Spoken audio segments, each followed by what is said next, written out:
your God power. Get everything you ever wanted and live the life of your dreams. The Master's Course. Copyright 2010 by Richard Lee McKim Jr. All rights reserved. Let the quest for knowing begin.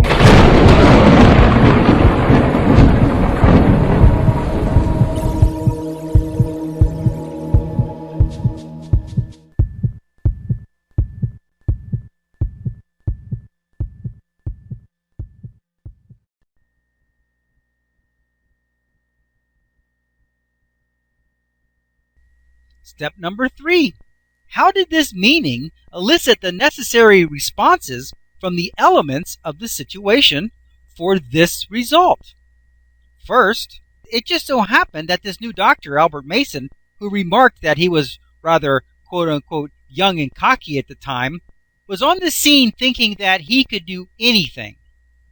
From what we can deduce, he irritated Mr. Moor, the surgeon on the case, and so the main surgeon wanted to quote-unquote teach him a lesson. So when Albert said that he could cure these warts with hypnosis, the surgeon, Mr. Moor, said, "Why don't you?" What's important to realize here is the surgeon knew that they were not warts, and he knew that they could not be cured, but because of the nature of their relationship, he wanted Albert Mason to find out himself the hard way that it couldn't be done. So as a result, he didn't tell Albert that these were not warts and that it was an incurable genital disease. He wanted to teach this cocky upstart a lesson.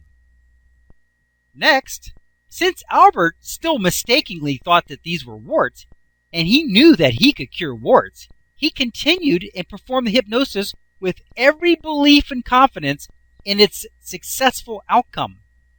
He might have also been extra diligent in an effort in order to show off in front of the surgeon. It was only after his success that he became aware that the disease was not warts, and it had a very good and justifiable reason that it could not be cured. He was still able to finish with the boy because even though he now knew that it was not curable, in the boy's case it clearly still was. All the other cases that came to him after that were incurable. Probably, number 1, the patients knew that it was incurable, meaning equals no cure possible, and number 2, the doctor now knew that it was incurable, meaning equals no cure possible. If anything different had been elicited from these elements of the case, the boy would have died. If the boy himself had been told in a clear and definitive way that he was incurable, so that he believed it, he would have died. If the doctor, Albert, hadn't been so darn cocky, the surgeon might have told Albert that they were not warts, and the boy would have died. If Albert himself hadn't mistaken them to be warts, he would have died. Every single part of the cure was elicited from each element in the situation perfectly, as it always is. Like the band, each person in this situation had a certain response elicited from them that contributed to the overall resonant response and result. Like the pain example, there is an infinite combination of possible responses that can be elicited from any situation. In this case, a personality conflict erupted between the doctors that benefited the boy. Who would ever expect a personality conflict to play such an important role in the cure? But that was what was required and elicited to have this favorable result. There is another story that I am told is true by a friend of mine in New York named Ray. Even if it is not, we don't care. Remember, we are creating realities that are based on belief and not what did or didn't really happen. This woman, a street woman I think, was walking down the sidewalk in New York when she came upon a lottery ticket on the ground. She picked it up and checked it out at the store, and it was the winner. How about that story? Now, let's analyze this situation to see what possible elements and responses were elicited to create this result. First, the main character in whose reality was the basis of the event was the woman. She obviously had a meaning that anything could happen for her. Quote, "You never know, something good just might happen," unquote. For most people, including me, who find a lottery ticket on the street, we naturally assume that it's no good. Who would throw a good ticket on the ground? But for her, in her reality, amazing things are possible and could happen for her. It is only from this place, this meaning, that she would have ever picked up the ticket in the first place. However, picking it up is not nearly as important for our discussion as the fact that she even noticed it in the first place. I'm sure that hundreds, if not thousands of people had walked over it without notice or without the thought of picking it up. It was resonating with her meaning of happiness, wealth, and prosperity. Those meanings caused that ticket to glow in the psychic realm and stand out from the rest of the meaningless information and elements in the situation. Because that was the meaning that it resonated with, it was also the meaning that elicited her action to go and check it out. That gut feeling is a resonance response. It is a feeling of resonance which could indicate something good or something bad. In her case, she probably got a gut feeling of excitement and followed through on it. Now, let's look at the person who lost the ticket.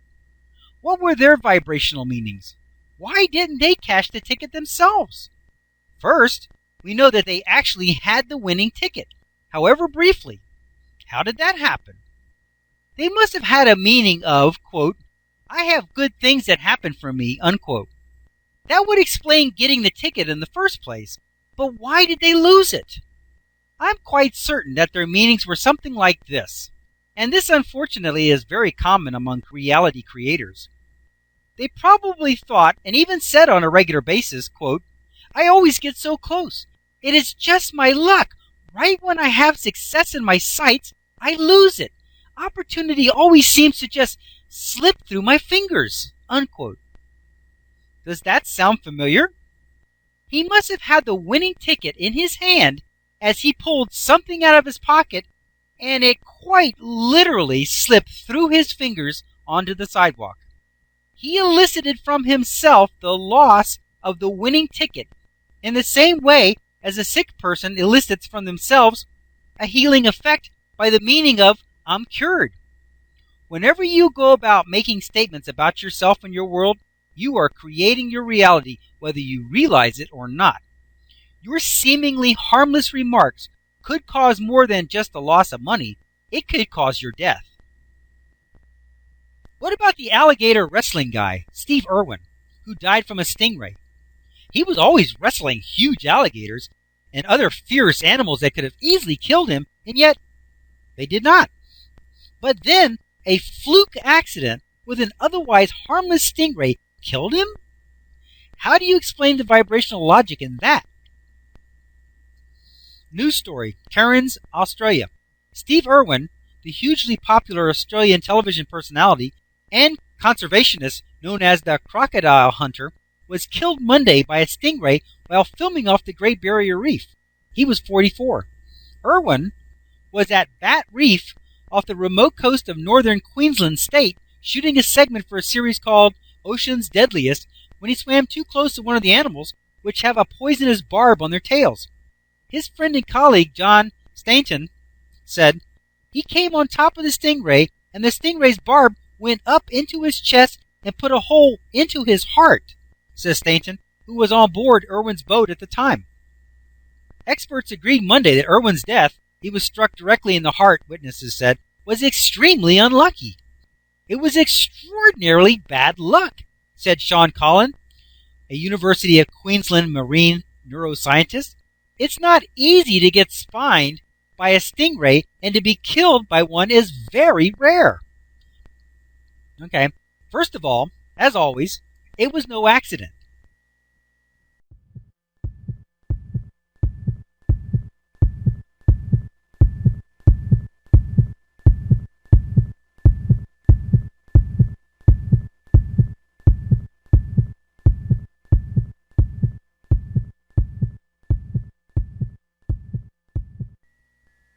To continue, go to How to Use Your God Power, chapter number 11, segment number 26.